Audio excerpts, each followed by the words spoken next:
Ex do Luciano afirma que Zé Felipe é gay e que separação é cortina de fumaça. Autor de A Vida Secreta dos Padres Gays expõe mensagens comprometedoras de padres famosos. Fábio de Mello é processado pelo gerente do doce de leite. Mulher vence ação nos Estados Unidos por heterofobia. Ítalo Santos tem processo no Ministério Público exposto e a coisa mais séria do que a gente imaginava. Essas e outras agora no nosso rolinho de notícias no ar.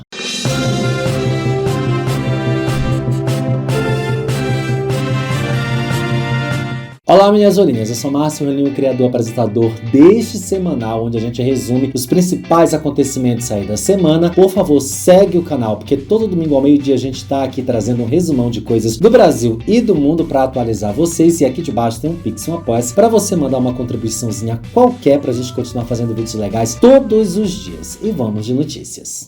Amor tóxico. A gente abre essa edição com um caso estarrecedor do vereador de Araújos, Minas Gerais, Lucas Coelho, de 33 anos, gay, que se entregou à polícia nessa tarde de quinta-feira, no dia 5, sendo preso por ser suspeito da morte do ex-noivo, o professor Jonathan Silva Simões, de 31 anos apenas. Segundo publicação do site Fino, o crime ocorreu no dia 29 de maio em Formiga, em Minas Gerais, quando Jonathan foi assassinado a tiros na porta de sua casa, no bairro Sagrado Coração de Jesus. Segundo a Polícia Civil, o parlamentar se apresentou espontaneamente na Delegacia Regional de Bom Despacho, acompanhado de seu advogado, obviamente, após a expedição de um mandado de prisão preventiva contra ele. Lucas estava sendo investigado desde o começo do caso e a prisão preventiva foi determinada em razão das evidências que, sim, indicam seu envolvimento no crime. Antes de ser preso, a Câmara Municipal de Araújos emitiu uma nota afirmando que não havia sido oficialmente notificada sobre a investigação e que não havia elementos formais que justificassem medidas institucionais. Contudo, familiares de Jonathan relataram que ele havia solicitado uma medida protetiva devido a episódios de ameaças e perseguições por parte do ex-noivo, mas o pedido foi negado pela justiça. Segundo relatos de familiares, o relacionamento entre Jonathan e Lucas Coelho durou cerca de um ano e começou de forma até que tranquila, mas em pouco tempo se tornou abusivo. O primo irmão de criação de Jonathan, Júnior Pablo de Moura, contou que o professor era constantemente seguido, ameaçado e teve a sua privacidade violada pelo ex-noivo várias vezes. Além disso, Jonathan chegou a montar um dossiê com todas as ameaças e, embora tenha solicitado medida protetiva, o pedido foi negado pela justiça. O assassinato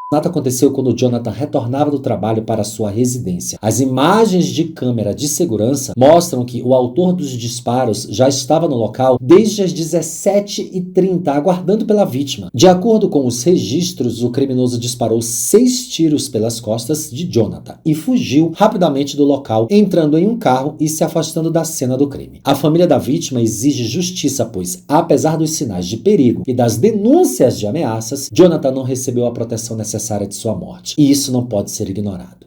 Fraude em sorteio. Pois é. O influenciador Ítalo Santos, que teve aí um embate com a jovem Isabeli Vidal, está de fato envolvido em uma ação judicial iniciada em março desse ano, contou a Fábio Oliveira em sua coluna no Metrópolis. Thaísa Cristina Gouveia Mourão Batista narrou à justiça que foi atraída por uma publicidade divulgada por Ítalo e pelo serviço Play Services. No documento, ela afirma que o influenciador divulgou uma rifa online em seu Instagram e no feed e também nos seus stories. No ato, o influenciador teria dito que quem comprasse R$1.000 em cotas receberia em contrapartida R$50.000 imediatamente. No entanto, segundo a moça, Ítalo Santos não teria cumprido com a promessa e mesmo após o envio de um print comprovando a compra, ele a ignorou. Thaísa moveu uma ação sob acusação de que o sorteio a qual a rifa se relacionava nunca ocorreu, bem como o mimo de R$50.000 prometido por Ítalo. Ela relatou ainda que o influenciador retirou do ar, sem justificativas, os vídeos em que falava dos eventos. Segundo a autora do processo, ela contatou o perfil da rifa, o de Ítalo Santos, do seu esposo e seu empresário, mas foi ignorada completamente após as mensagens ser visualizadas. Diante disso, ela acionou sim a justiça. Na ação, a Thaísa reuniu Ítalo, a Play Services e a FM Agenciamento Publicitário, alegando falta de transparência nos sorteios, não devolução de pagos a título de cotas e descumprimento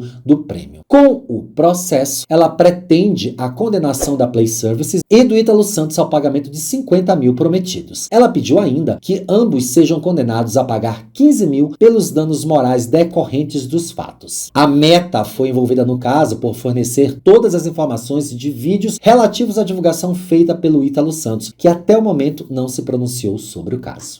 Preso novamente. Olha que loucura. O modelo e influenciador Bruno Krupp foi denunciado pelo Ministério Público do Rio de Janeiro por participação em um episódio de muita violência ocorrido na Lagoa Rodrigo de Freitas, zona sul da capital fluminense. Ele e outras 5 pessoas foram acusadas de envolvimento em uma briga na saída de um bar que terminou com um homem desacordado sendo brutalmente espancado mesmo após ter caído no chão. A cena foi toda registrada por testemunhas no local. Segundo a investigação conduzida pela 15ª DP da Gávea, o homem chegou a receber 22 pisões na cabeça, além de agressões no rosto e no corpo. A Polícia Civil prendeu 4 pessoas diretamente ligadas à briga, incluindo Bruno Krupp. 3 homens e uma mulher foram capturados. Um casal foi localizado no Rio de Janeiro e outros 2 suspeitos foram detidos em São Paulo. Os advogados do Krupp, no entanto, alegam que ele não participou das agressões e afirmaram que a verdadeira dinâmica do ocorrido será devidamente demonstrada nos autos do processo. Bem, em 2022 ele já havia sido preso preventivamente após atropelar e matar João Gabriel Cardim Guimarães, de 16 anos, na Barra da Tijuca. Acusado de homicídio com dolo eventual, quando se assume o risco de matar, Krupp será julgado por júri popular por esse primeiro crime. Ele chegou a ficar 8 meses preso, sendo solto em março de 2023, após decisão do STJ.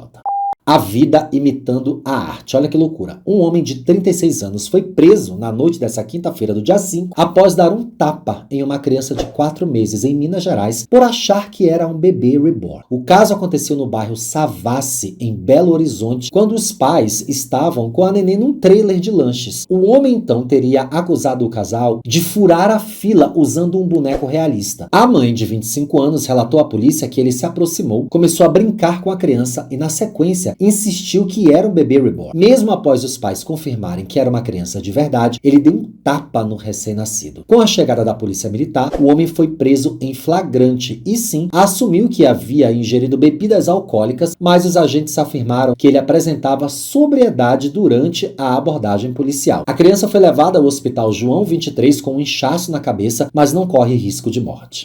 Mandado por Deus. Albino Santos de Lima, conhecido como serial killer de Alagoas, afirmou durante júri popular realizado agora, nesta sexta-feira, no dia 6, no Fórum do Bairro Duro, em Maceió, que matou uma mulher trans, Luíse Gabson Vieira de Mello, após ser tomado pelo que ele chamou de fogo do Arcanjo Miguel. Exatamente. A vítima foi morta com tiros na cabeça no dia 11 de novembro de 2023. Segundo o criminoso, seu corpo teria sido apenas um instrumento, cabendo ao arcanjo a responsabilidade intelectual pelo crime. O criminoso ainda acrescentou que, durante todo o tempo, ele foi guiado e recebeu ordens do arcanjo, que o teria escolhido por sua habilidade de matar. No entanto, o promotor de justiça Vilas Boas do Ministério Público de Alagoas apresentou aos jurados o laudo pericial, que comprova que o réu é plenamente imputável, ou seja, tinha total consciência de seus atos no momento do crime. Com isso, o promotor desmontou a tese da defesa, também, incrível essa tese, que alegava que o acusado não poderia ser responsabilizado integralmente por seus atos. Por quê? Porque ele foi guiado por um anjo.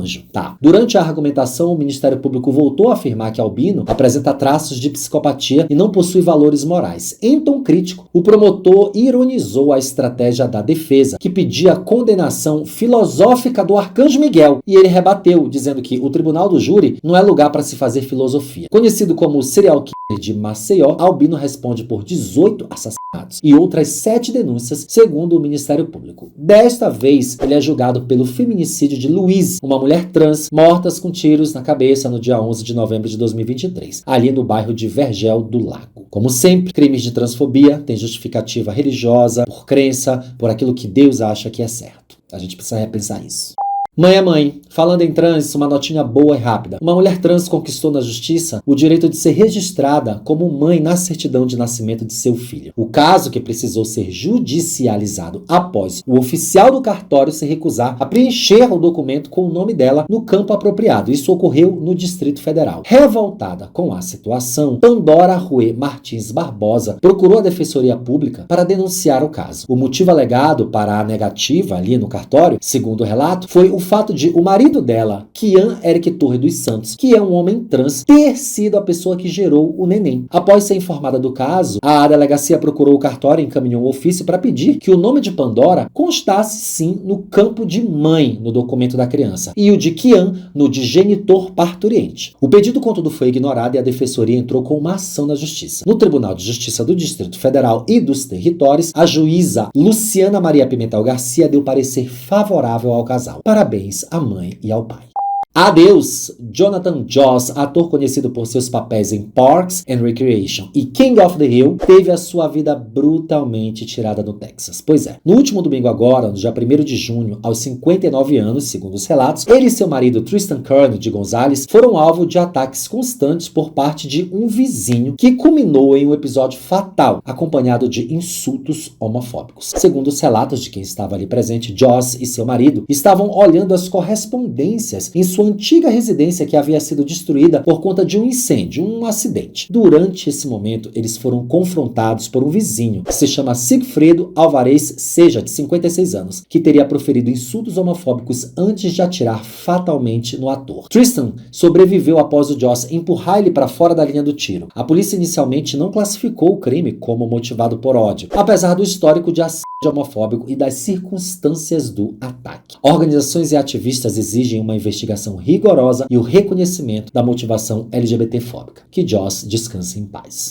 Heterofobia. A Suprema Corte dos Estados Unidos decidiu a favor de uma mulher heterossexual que alegou ter sofrido discriminação reversa no estado de Ohio. De acordo com Marlene Ames, ela não conseguiu uma promoção no trabalho, uma agência estadual, porque ela é hétero. Ames alega que lhe foi negada uma promoção no Departamento de Serviços Juvenis de Ohio por ela ser heterossexual. Uma lésbica foi contratada para o cargo em questão e a mulher acabou sendo rebaixada para um cargo inferior com salário menor. Um homem gay acabou assumindo o seu cargo anterior. Os juízes, em unanimidade, votaram na decisão que determina os critérios para esse tipo de denúncia, o que pode facilitar que ações por discriminação reversas ou heterofobia sejam movidas na justiça. Na prática, segundo o jornal The Guardian, a corte reduziu o nível de provas necessárias para que as pessoas de grupos majoritários, como brancos e heterossexuais, apresentem denúncias por discriminação. Olha que loucura. Ao estabelecer as mesmas proteções para cada indivíduo, independentemente dele ser parte de grupo minoritário ou majoritário, o Congresso não deixou espaço para que os tribunais imponham exigências especiais apenas aos autores dos processos dos grupos majoritários. Quem disse isso foi a ministra Ketanji Brown Jackson. A corte, entretanto, não analisou o mérito original do processo de discriminação reversa, movido por Ames. Os ministros decidiram que cabe aos tribunais inferiores, que inicialmente decidiram contra a mulher, reavaliar sim o caso com base nos novos critérios e provas estabelecidos. É isso, gente. Lá já começou uma temporada de caça aos LGBTs desde o início do governo Trump. Agora vão se abrir precedentes para todo tipo de processo de heterofobia, brancofobia, racismo reverso e, como a gente sabe que aqui os partidos fascistas flertam com tudo que acontece lá, aguardem esses processos por aqui.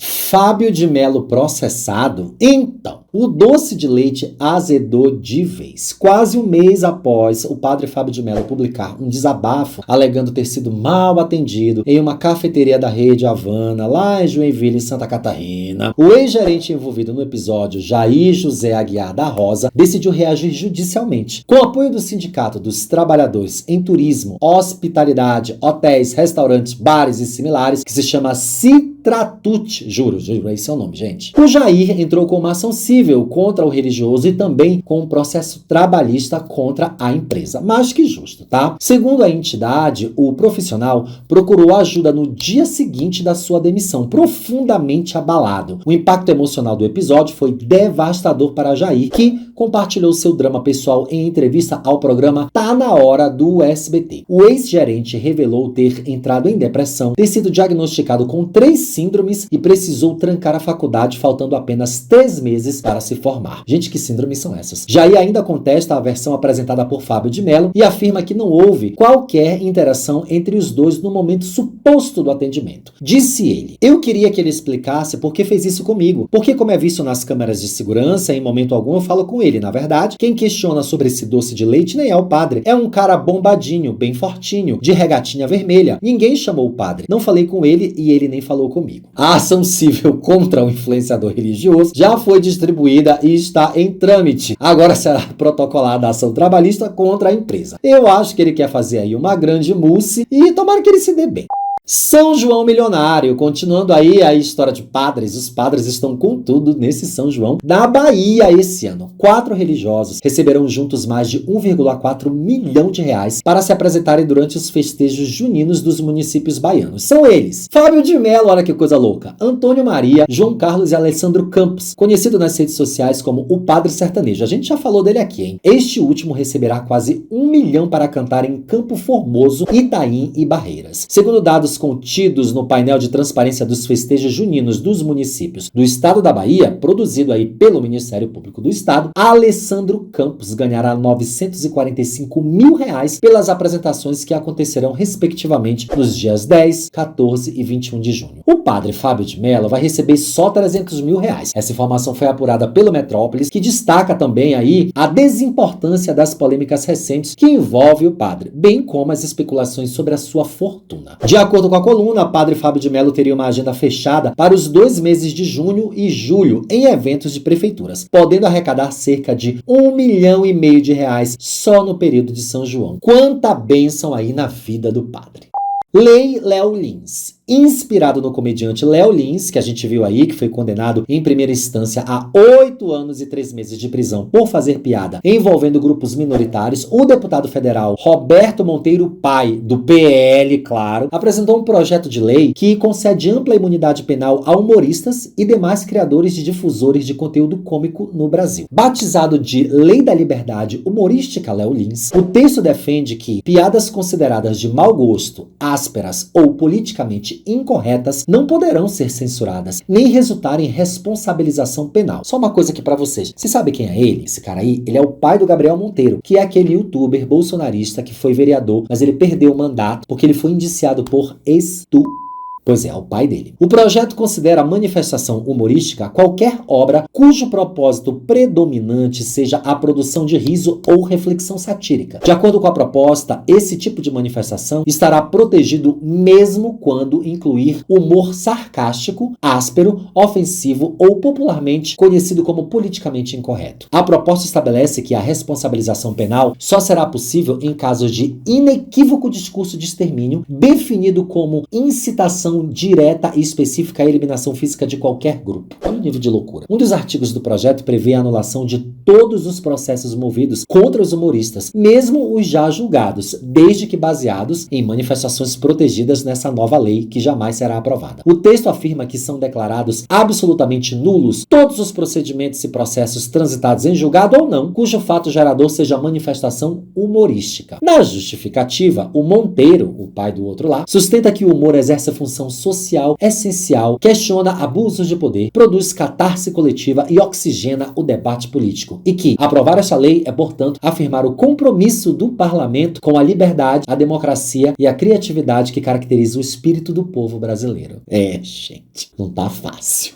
Nova Esperança, uma notícia boa, hein? Uma tecnologia desenvolvida por pesquisadores da Austrália, Estados Unidos e Holanda reacende as esperanças e as expectativas da cura definitiva para o HIV. Baseada em mRNA, a mesma técnica usada nas vacinas contra a Covid-19, a estratégia busca eliminar o vírus da imunodeficiência humana ao reativar sua forma latente, que costuma escapar do sistema imunológico mesmo após o uso de antirretrovirais. A descoberta foi publicada em maio na revista científica Nature Communications. Para enfrentar a reprodução do vírus no corpo, mesmo o indivíduo estando indetectável, os cientistas programaram moléculas de mRNA para entrar nas células infectadas e acordar o vírus, tornando-o visível para o sistema imune ou a terapias complementares. Para transportar o mRNA até o local desejado, os pesquisadores utilizaram nanopartículas lipídicas, que são cápsulas microscópicas de gordura. O RNA mensageiro carrega instruções para a produção de proteína TAT, que funciona como um interruptor ao reativar o vírus do HIV dentro das células. Embora ainda em fase laboratorial, os testes mostraram que o vírus pode sim ser reativado com sucesso em células sanguíneas de pessoas vivendo com HIV. A nova tecnologia ainda não elimina o vírus, mas pode ser uma peça-chave na jornada pela cura definitiva. O próximo passo são testes em animais e futuramente teste em humanos. Pega fogo cabaré. A influenciadora Cleo Loyola, ex-esposa do sertanejo Luciano Camargo, o irmão do José Bolsonaro, do José de Camargo, voltou a causar polêmica nas redes sociais nessa quarta-feira, agora dia 4, revelando que está sendo processada pelo Zé Felipe, o filho do cantor Leonardo, após ter feito comentários sobre a sua suposta homossexualidade. O processo seria motivado por um vídeo publicado por Cleo no fim do mês de maio, no qual ela afirma que o fim do casamento de Zé Felipe com a influenciadora Virgínia Fonseca estaria relacionado a um suposto flagra da esposa com o cantor em situação íntima com outro homem. No vídeo divulgado nesta quarta, a Cleo aparece segurando papéis que seriam parte do processo judicial e debocha da situação. Assistam, é uma delícia.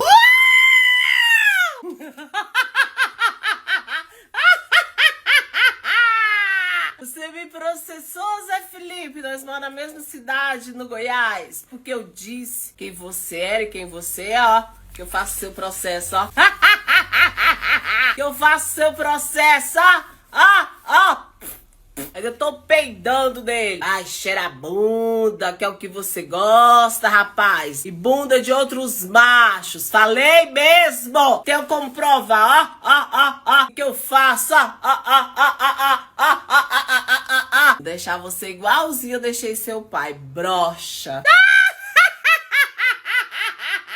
Esse bichinho aí, que é pequenininho, não vai subir mais. E toma-lhe peido pra você com seu processo. A Cleo Loyola alegou ainda que conhece o Zé Felipe desde pequeno e que sua conduta afeminada sempre teria sido notada por pessoas próximas. Disse ela: Zé Felipe gosta de sentar e lamber uma banana. Todo mundo aqui no Goiás sabe disso. Desde pequeno todo mundo sabe dessa maneira afeminado dele. Ele desde pequeno gostava de brincar de boneca. O meu filho Wesley Camargo, que é filho dela, né, com o Luciano Camargo, ali no meio dele sempre relatou isso. Enfim, ele é gay. Afirmou a bonita aí, né? Segundo ela, o casamento com Virgínia teria sido uma cortina de fumaça para esconder a sua verdadeira orientação sexual e que o real motivo do término do casamento teria sido um suposto flagrante. Disse ela ainda: quando Leonardo e Poliana, que são os pais do Zé Felipe, levaram as crianças para a fazenda, era porque a briga estava feia, porque Virgínia flagrou o Zé Felipe com outro homem, completou ela, afirmando aí que também sabe que o cantor queria pegar os meninos na escola, por isso que ele não terminou o ensino médio.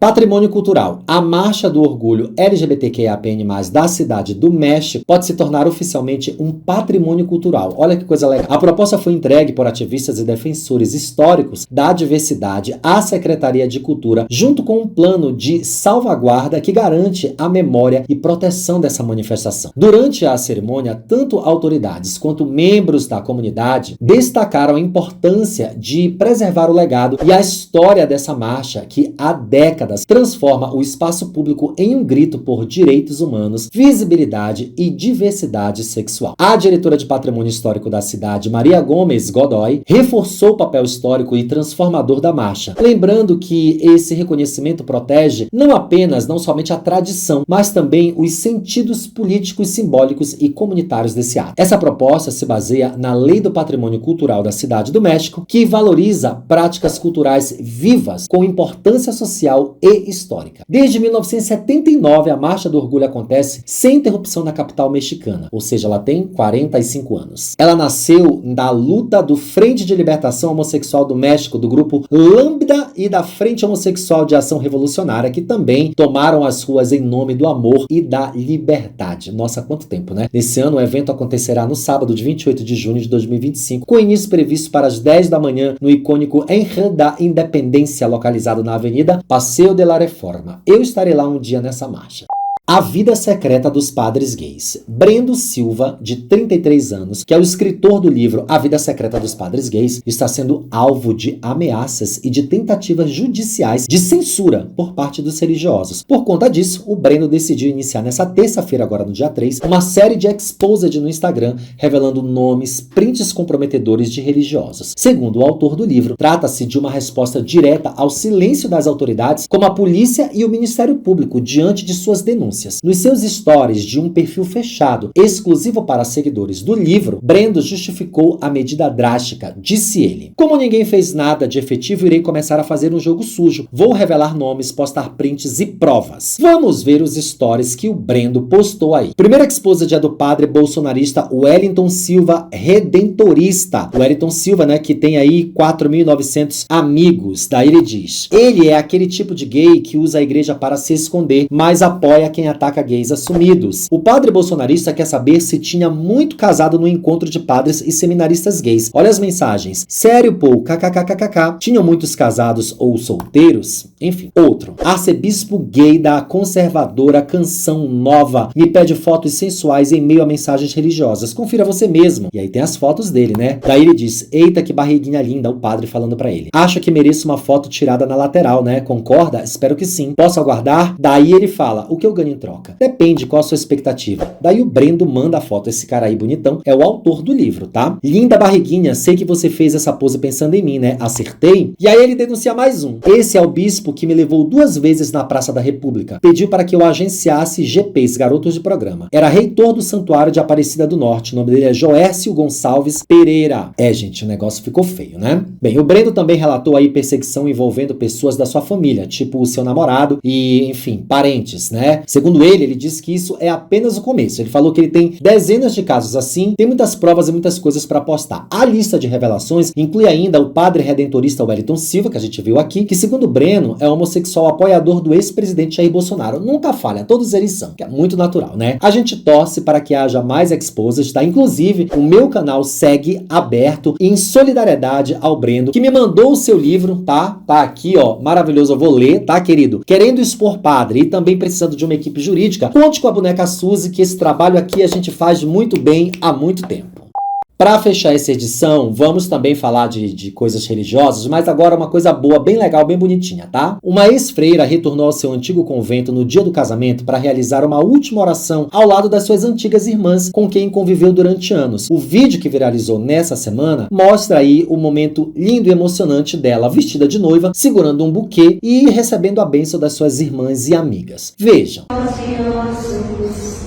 E busquem a sua paz, derrame sobre vós as suas graças em abundância, e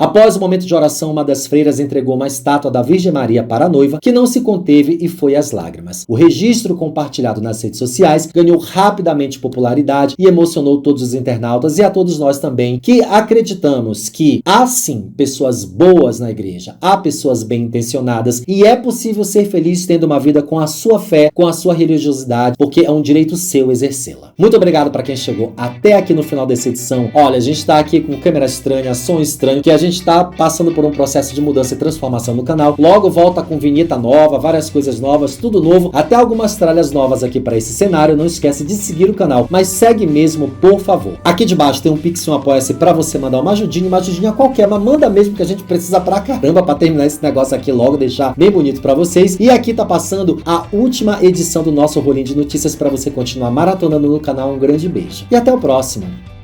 Tchau!